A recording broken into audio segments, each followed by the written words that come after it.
우리가 오늘 살펴볼 말씀은 하나님의 은혜로 거듭나고 주의 인자를 맛본 자는 신령한 젖 곧 하나님의 말씀을 사모해야 된다라는 그런 말씀을 우리가 같이 상고해 보겠습니다. 베드로 사도는 우리가 하나님의 은혜로 거듭나고 주의 인자를 맛보았으면 갓난 아이와 같이 신령한 젖 하나님의 말씀을 사모해야 된다라고 오늘 우리에게 조언합니다. 하나님을 사모하되 어떻게? 갓난 아이처럼, 갓난 아이가 젖을 사모하듯이 그렇게 말씀을 사모해야 된다라고 오늘 베드로는 말하고 있습니다. 갓난 아이는요, 목숨 걸고 엄마 젖을 사모합니다. 아이는 자신의 생명이 달려있기 때문에 필사적으로 젖을 빠는 겁니다. 이와 같이 하나님의 은혜로 거듭나고 주의 인자를 맛본 신자들은 반드시 하나님의 말씀을 사모하게 돼 있습니다. 그래서 오늘 말씀을 통해서 우리가 얼마나 하나님의 말씀을 사모하고 있는지 되돌아보면서 말씀에 은혜 받으시기를 바랍니다. 먼저 1절과 2절을 같이 읽어보겠습니다. 시작. 그러므로 모든 악독과 모든 기만과 의식과 시기와 모든 비방하는 말을 버리고 갓난 아이들같이 순전하고 신령한 젖을 사모하라. 이는 그로 말미암아 너희로 구원에 이르도록 자라게 하려 함이라. 여기서 그러므로라는 말을 보니까 앞에 있는 내용을 받고 있다라는 사실을 알 수 있는데, 오늘 베드로전서 1장을 통해서 우리가 알 수 있는 것은 하나님께서 우리를 불쌍히 여기셔서 부활하신 예수 그리스도를 통해서 우리에게 산 소망을 갖게 하시고 썩거나 더럽혀지거나 없어지지 않은 하늘에 간직한 유업을 우리로 하여금 얻게 하셨다는 사실을 알게 하셨습니다. 그리고 주님이 다시 오실 때 칭찬과 영광과 존귀를 얻게 하실 것인데, 믿음의 결국 이 세상의 부귀영화가 아니라 뭡니까? 영혼의 구원이기 때문이라는 것을 오늘 베드로는 1장을 통해서 우리에게 알려주셨습니다. 그래서 성도된 우리는 주님이 다시 오실 그날 그분과 함께 영원한 복락을 누리게 되는 겁니다.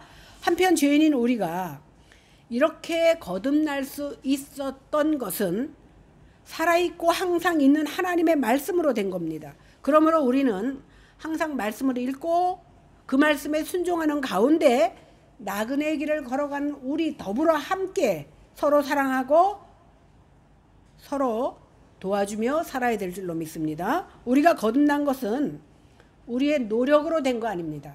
우리의 의지로 된 것이 아닙니다. 오직 하나님의 살아있는 말씀, 곧 복음으로 말미암아 우리가 거듭난 것이지 우리의 의지나 우리의 노력으로 된 것이 아니라는 겁니다. 그러므로 우리들은 오직 신령한 젖 하나님의 말씀을 사모해야 된다라는 사실입니다.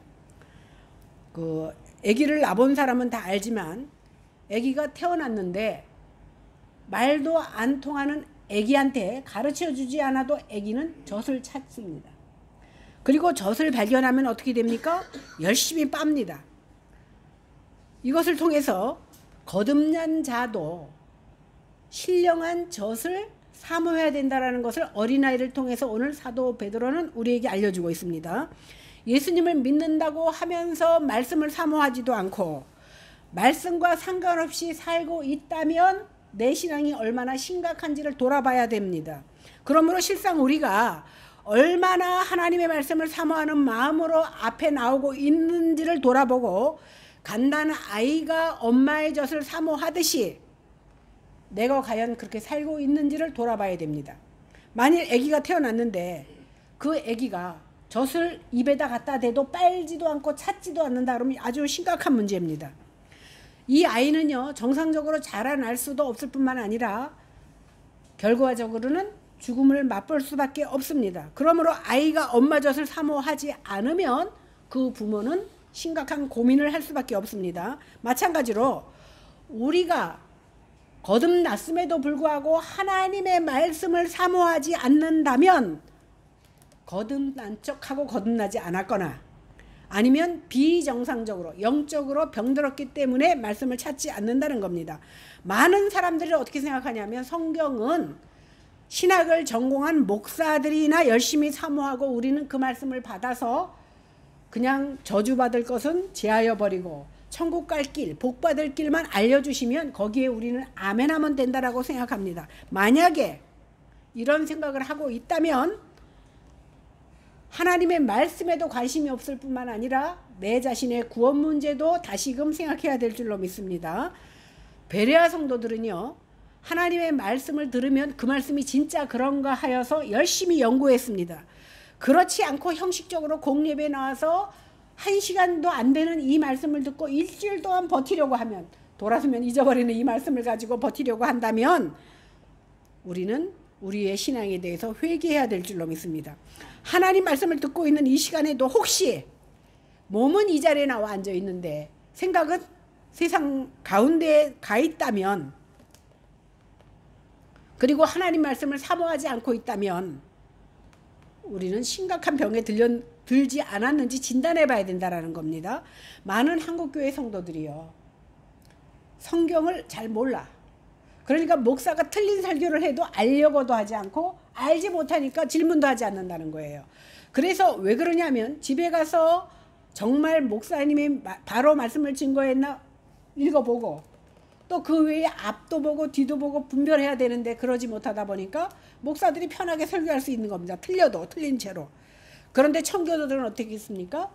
하나님의 말씀을 받고 나면 한 주간 동안 그 말씀을 묵상하고 그 말씀을 순종하며 살려고 애를 썼고 이 말씀을 자녀에게도 가르쳐주고 이웃에게도 가르쳐줬습니다. 그리고 원래 장로들은 어때야 되냐면 하나님의 말씀을 들으면 그 말씀을 잘 적었다가, 기억은 한계가 있으니까 잘 적었다가 그 주간에 나오지 못한 사람을 찾아다니면서 신방해야 됩니다. 그래서 원래 진짜 지금은 장로들이 무슨 계급장처럼 되어 있지만 진짜 장로들의 본일은 뭐냐 하면 내가 들은 말씀을 일주일 동안 나오지 않는 성도들을 신방 다니면서 전해야 되니까 자기 일을 마음대로 할 수가 없어. 그러다 보니까 장로 연도가 2년이나 3년으로 정해도 그 다음에 다시 하려고 하지 않아. 감당하기가 힘들어서. 그런데 지금은 그저 하는 일 없이 어깨에다 힘만 주면 되니까 너도 나도 장로 되려고 그러는 거예요. 이렇게 신령한 젖을 사모하기 위해서 우리는 먼저 무엇을 해야 되냐 하면 1절에 보니까 모든 악독과 모든 기만과 외식과 시기와 모든 비방하는 말을 버리라고 합니다. 이것은 우리가 마땅히 버려야 될 것들인데 베드로는 버려야 되는 그 옛사람의 모든 성품 가운데 몇 가지만 이렇게 적어서 우리에게 알려주고 있는 겁니다. 우리가 거듭난 사람이라면 반드시 신령한 젖을 사모하게 되어 있는데 그럼에도 불구하고 하나님 말씀에 관심을 두지도 않고 하나님의 말씀과 별도로 살아가고 있다면 내 속에 이런 그 악독과 기만과 외식과 비방과 이러한 것들이 들어올 수밖에 없다라는 겁니다. 이런 옛사람의 품성을 가지고서는 신령한 젖을 사모할 수가 없습니다. 그래서 신령한 젖을 사모하기 위해서는 우리는 옛사람을 버려야 되는 겁니다. 교회 나올 때나 교회 나오기 전이나 교회 나와서나 달라진 것이 없다면 안 된다라는 겁니다. 그럼 여기서 언급되고 있는 이 단어들의 의미를 한번 생각해 보도록 하겠습니다. 악독이란 말은 단순하게 악의를 가진 것으로 설명하면 안 되고 남을 해하려고 무자비하게 해하려는 모든 악들을 여기서는 악독이다 이렇게, 그러니까 나 말고 나 외의 모든 것들을 해하려고 하는 것을 악독이라고 표현했습니다. 기만이라는 것은 뭐냐면 남을 함정에 빠뜨리기 위해서 미끼로 끌어들이는 속임수를 오늘 기만이다 이렇게 말합니다. 그리고 외식은 우리가 잘 알다시피 겉과 속이 다른 것을 외식한다라고 말합니다. 그 다음 시기와 비방하는 말은 남이 잘 되는 꼴을 못 봐. 그래서 비방하고 시기하는 것을 말합니다. 이런 것들이 다 신령한 젖을 사모하는데 방해가 되는 요소가 됩니다. 그러므로 우리가 신령한 젖을 사모하기 위해서는 이러한 모든 옛 성품을 버려야만 합니다. 그러므로 거듭난 자라면 이런 것들을 버리고 어린아이처럼 순전한 젖을 사모하라고 오늘 베드로는 말하고 있습니다. 그러면 신령한 젖이 무엇입니까? 바로 하나님의 말씀입니다.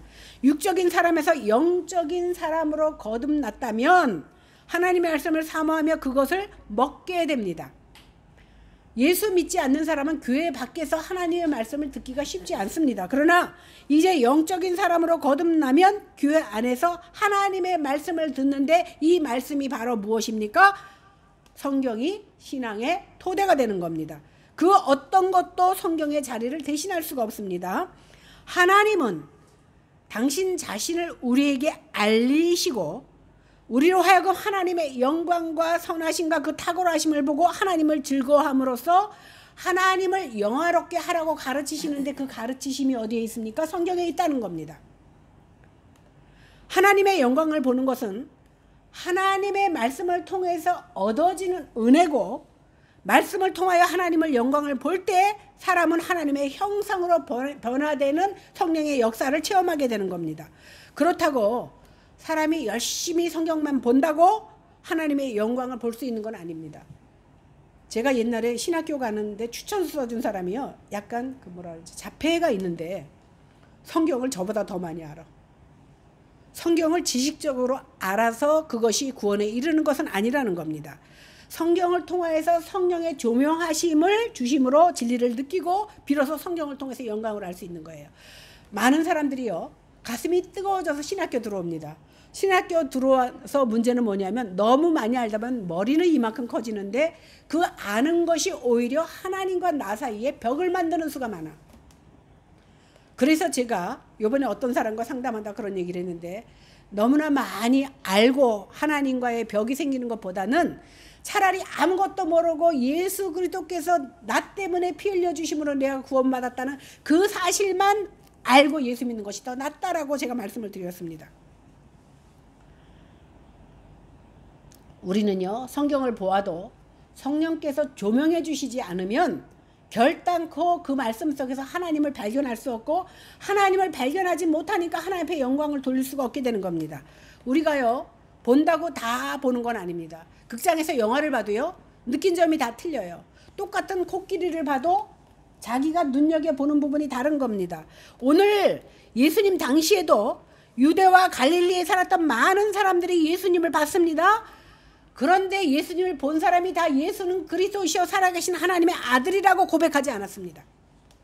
그분 안에 하나님의 독생자의 영광과 은혜와 진리가 충만하다고 다 느끼지 않았습니다. 그 당시에 예수님께서는 당신의 목소리로 복음을 전했습니다.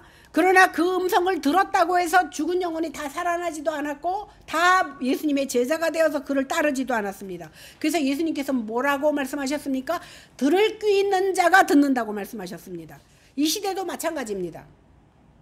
누구나 원하면 성경은 볼 수 있지만 그 말씀에 다 은혜를 받고 다 하나님의 사람이 되는 것은 아니라는 겁니다. 복 있는 사람만 이 은혜를 누릴 수 있게 되는 겁니다. 그래서 오늘 시편 1편에서 복 있는 사람은 오직 여호와의 율법을 즐거워하며 그의 율법을 주야로 묵상한다고 말했습니다. 또 복 있는 사람은 하나님께서 그 덮고 있는 수건을, 다시 말해서 계시를 하심으로 말미암아 하나님 말씀을 들을 때, 볼 때 깨닫게 되고 그 말씀이 정금보다 귀하고 송이꿀보다 더 달달하고 고백할 수 있게 되는 겁니다. 오늘 베드로 사도는 이런 사람들에게, 하나님의 말씀을 송이꿀보다 더 달다고 느껴지는 사람들에게 오늘 권면하고 있는 겁니다. 그래서 베드로는 베드로전서를 시작하면서 우리에게 주신 구원과 산 소망의 은혜를 나누려고 하는 겁니다. 이 은혜 때문에 성도들이 비록 이 세상에 살면서는 고통도 당하고 여러 가지 불같은 시험을 당하고 있지만, 또 예수님을 우리도 한 번도 본 적이 없지만 살아있고 항상 있는 하나님의 말씀 곧 복음으로 거듭난다라는 은혜를 체험했기 때문에 오늘 이 자리에 앉아있는 줄로 믿습니다. 그렇기 때문에 이 은혜를 받은 성도들은 아까 말했던 모든 악독과 비방과 시기와 비방하는 모든 말을 버리고 오직 순전한 마음을 가지고 주님을 섬길 수 있게 되는 겁니다. 그렇기 때문에 사도 베드로는 오늘 하나님의 자녀들에게 갓난 아이같이 순전하게 신령한 젖을 사모하라고 권면합니다. 그 젖을 먹으면서 사람은 구원에 이르게 되고 자라납니다. 이 젖은 앞에서 말한 대로 살아있고 항상 있는 하나님의 말씀, 곧 세세토록 있는 주의 말씀이라고 했습니다. 이 말씀으로 거듭났고 이 말씀에서 하나님의 영광을 보았다면 이제 이 말씀을 통해서 은혜 받는 일에 집중해야 하는 겁니다. 갓난 아이들은요, 갓난 아이한테 우리가 좋아하는 금덩이 갖다 주고 돈, 세계에 있는 돈 다 갖다 줘도 애기는 막 울어. 가지려고도 안 해. 단지 엄마만 옆에 있으면 그는 희죽희죽 웃고 엄마 젖을 빱니다. 이렇게 엄마 젖을 먹고 싶어하는 욕구 외에는 다른 욕구가 없어요.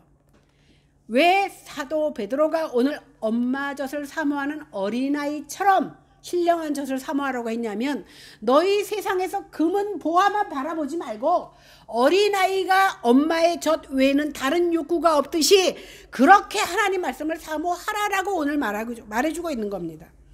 이처럼 성경을 읽어야 하는 것은 그리스도인의 의무 이상으로 하나님의 말씀으로 거듭난 백성들에게 갓난 아이가 오직 엄마의 젖을 사모하듯이 우리가 사모해야 될 조건인 것입니다. 반면에요, 말씀을 사모하지 않으면 어떻게 됩니까? 자기 힘으로 살아가는 줄 알아.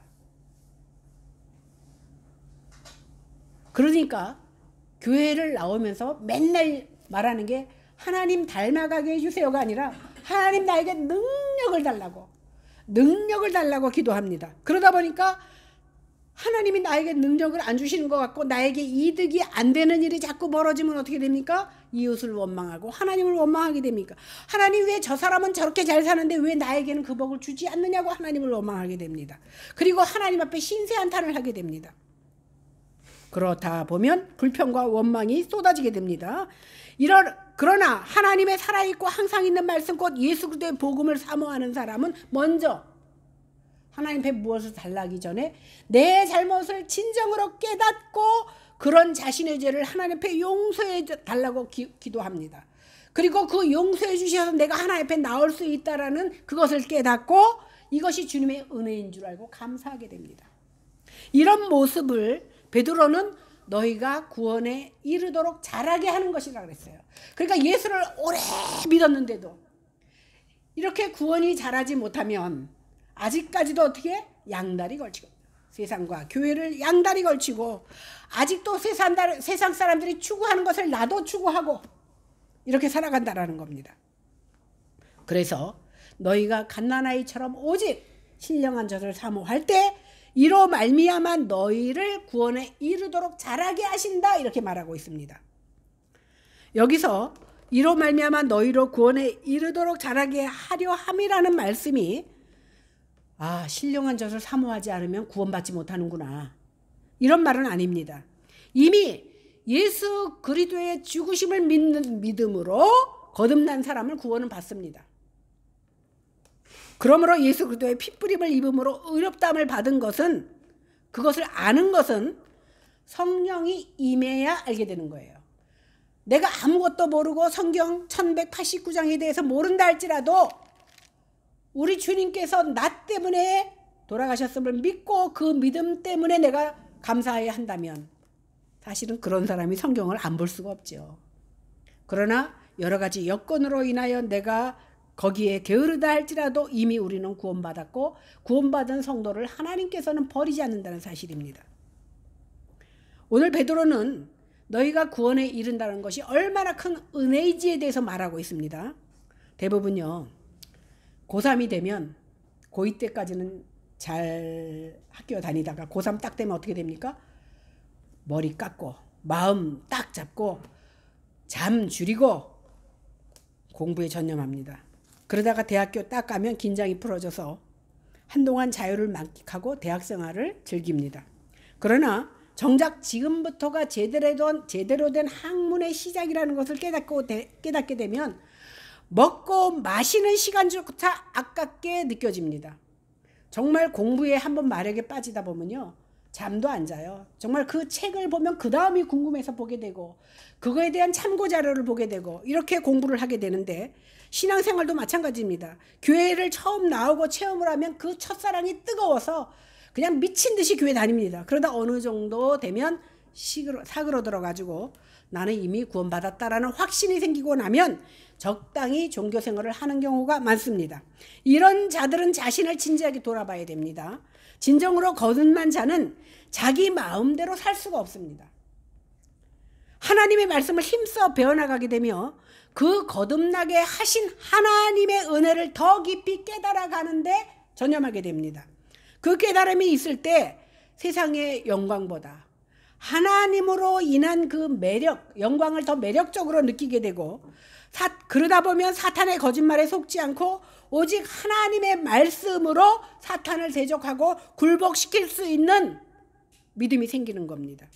그래서 사도 요한은 하나님의 말씀이 너희 안에 거하시며 너희가 흉악한 자를 이겼다라고 말합니다.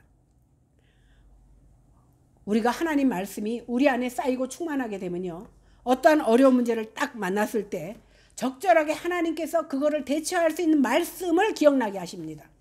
그래서 내 지혜로 그것을 이겨나가는 것이 아니라 말씀으로 이겨나갑니다. 그럴 때 흔들리지 않고 은혜를 잊게 되는 겁니다. 이것이 바로 우리가 성경을 읽어야 되고 알아야 되는 것, 이유입니다. 그래서 내가 그것을 체험하면 내 자녀들에게도 성경을 읽도록 하는 겁니다. 때문에 성도의 중요한 목표 중 하나는 하나님 말씀이 우리 안에 거하여야 돼. 여러분, 밥도 안 먹고 며칠씩 굶어 보세요.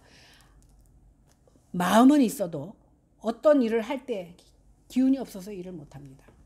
그러나 내가 에너지를 충분히 공급하면 조금 나에게 힘이 붙인 일이라도 감당해 나갈 수 있는 것과 마찬가지입니다. 그래서 우리 속에 에너지된 하나님의 말씀을 축적해 나가야 되는 겁니다. 그런데 주의해야 될 점이 있습니다. 주의해야 될 점이 뭐냐면 바리새인처럼 성경을 읽으면 안 됩니다. 바리새인 그러면 모든 율법에 충실했고 우리와 비교가 안 되게 말씀 읽기에 모든 것을 바친 사람들입니다. 그런데 그들의 문제는 뭐냐면 그들이 성경을 읽지 않아서가 문제가 아닙니다. 성경을 잘못 읽은 것이 문제입니다. 성경에 대한 지식, 성경 해석에 대한 것, 그 주변 성경 해석에 대한 결핍이 있어서가 그들에게 문제가 아니라 그들은 죄를 사랑하는 잘못된 욕구가 아직도 그 속에 있고 죄성이 그대로 남아있는 상태로 말씀을 받아들인 것이 문제입니다. 그러니까 성경을 읽기는 많이 읽었는데 그 안에 하나님의 영광과 선하심을 보지 못하게 하는 치명적인 영적인 결함이 그들에게 있다라는 겁니다. 이것만이 아닙니다. 주님을 사랑하는 대신 그들은 자신들의 영광을 사랑하고 추구했습니다. 하나님의 영광보다 사탄이 제시하는 세상의 영광이 더 커 보이다 보니까 그 세상의 영광에 굴복당한 겁니다. 사람의 마음을 아시는 주님은 그래서 바리새인들에게 다만 하나님을 사랑하는 것이 너희 속에 없음을 알았다 그랬어요.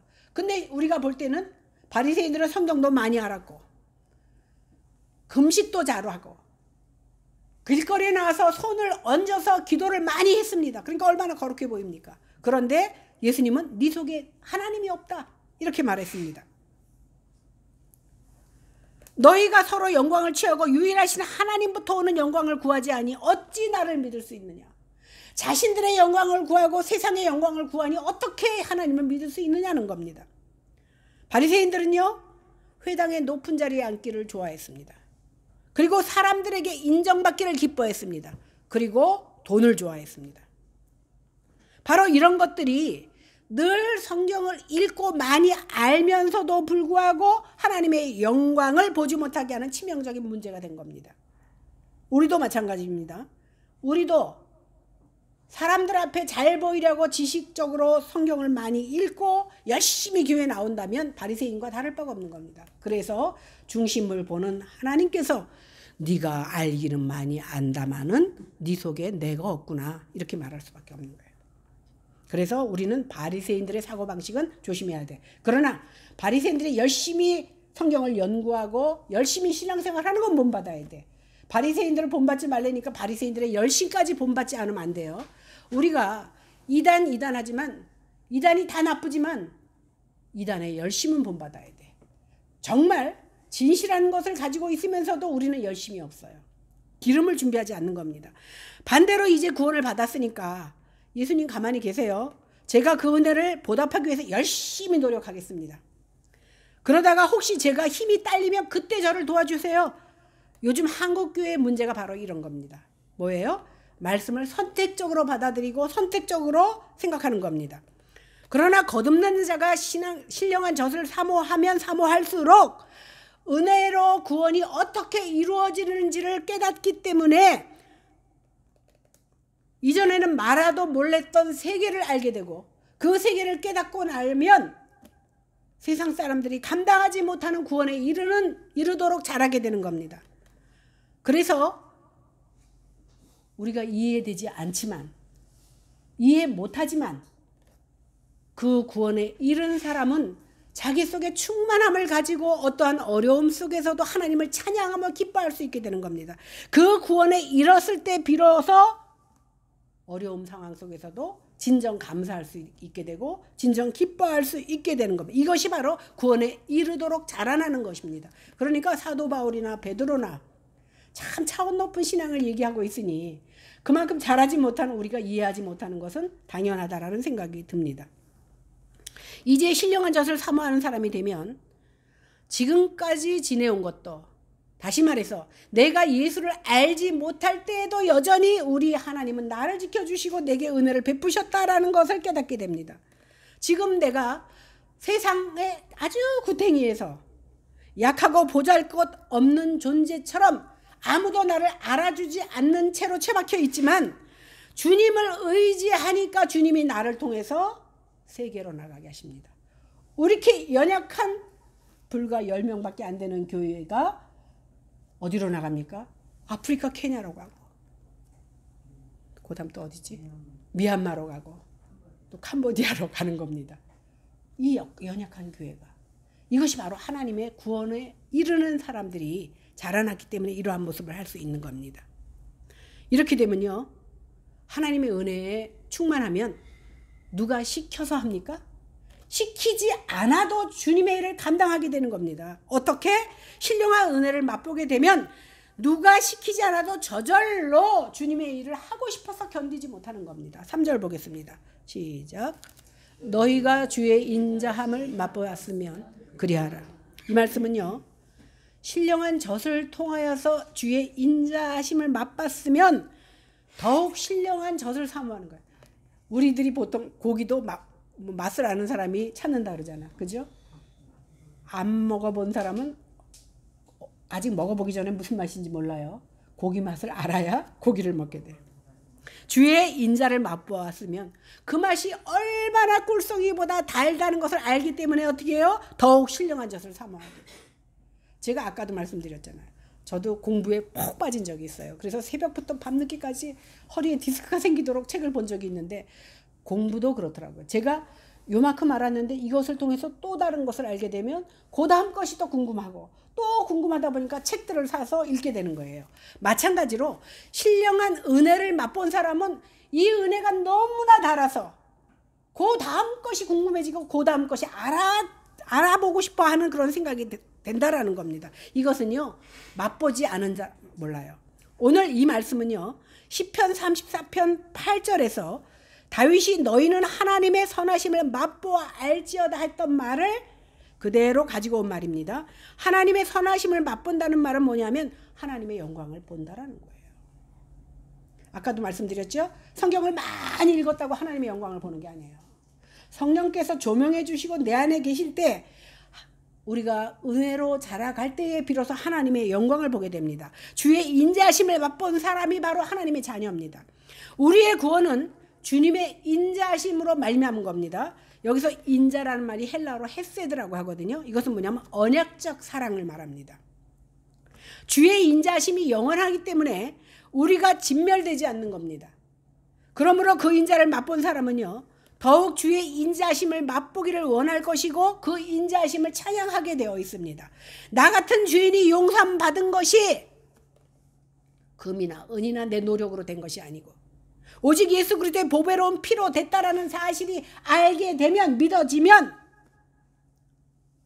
그것에 감사하지 않을 수 없는 겁니다. 그래서 베드로전서 1장 18절 19절에서 너희가 알거니와 너희 조상의 유전한 망령된 행실에서 구속된 것은 은이나 금으로 된 것이 아니라 흠없고 점없는 어린 양의 피로 됐다라는 것을 오늘 사도 베드로는 우리에게 말하고 있습니다. 우리 공로가 아닙니다. 내가 잘나서가 아닙니다. 이제 성도가 어린아이같이 순전하고 신령한 젖을 사모하는 욕구는 성령님이 허락하셔야 가능하다는 것을 우리는 알았습니다. 우리는 하나님의 은혜와 도우심을 구하지 않을 수 없어. 왜?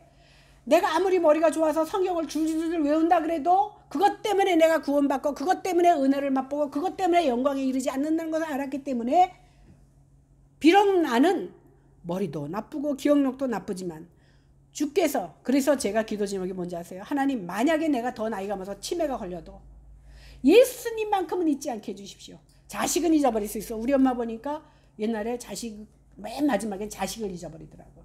자식만 잊겠습니까? 자기 자신도 잊어버립니다. 그러나 내 자신을 잊어버리고 내 자식을 잊어버린다 그래도 하나님만큼은 잊지 않는다면 그것이 바로 은혜요 축복인 겁니다. 그래서 우리는 기도해야 돼요. 주님, 저에게 성경을 읽고 싶은 욕망, 성경 안에서 하나님의 선하심과 영광을 맛보는 갈망을 엄마 젖을 사모하듯이 하나님의 말씀을 사모하는 은혜를 우리에게 허락해 달라고 우리는 기도해야 됩니다. 그래서 매 순간 그 말씀이 우리 안에 있는 죄성을 거부하게 만들고 세상 영광에 빠지지 않게 하며 마귀의 유혹에 빠지지 않게 하는 겁니다. 내가 의지가 강해서 아닙니다. 아무리 의지가 강해도 하나님 말씀이 내 안에 없으면 내 눈에 보여지는 것이 더 큰 데로 우리는 갈 수밖에 없는 죄인입니다. 우리가 하나님 말씀을 사모함으로 펼칠 때 비로소 우리는 우리들 구원에 이르도록 자라게 하실 것입니다. 이 시간 성령 하나님께서 우리에게 은혜 주셔서 우리가 옛사람의 죄악된 행실, 모든 악독과 모든 기만과 외식과 시기와 모든 비방하는 말을 버리고 온전히 신령한 젖을 사모하는 우리가 되어야, 그래야 구원에 이르게 하는 은혜로 우리가 자라날 수 있습니다. 우리 중심교회에 속한 모든 성도들마다 이러한 은혜를 맛볼 수 있는 귀한 성도들이 되시기를 주님의 이름으로 간절히 축원합니다. 기도하겠습니다. 하나님 감사합니다. 이렇게 말씀을 받아도 우리는 여전히 연약합니다. 이렇게 말씀을 받아도 우리는 하나님의 말씀 앞에 주저앉고 오히려 죄의 오염에 더 가까이 갈 때가 많이 있습니다. 그럴 때마다 하나님 말씀을 허락하셔서 그 말씀으로 이 죄악을 누르게 하시고 사탄의 모든 유혹을 이겨나가게 도와주시옵소서. 감사드리며 예수님 이름으로 기도했습니다. 아멘.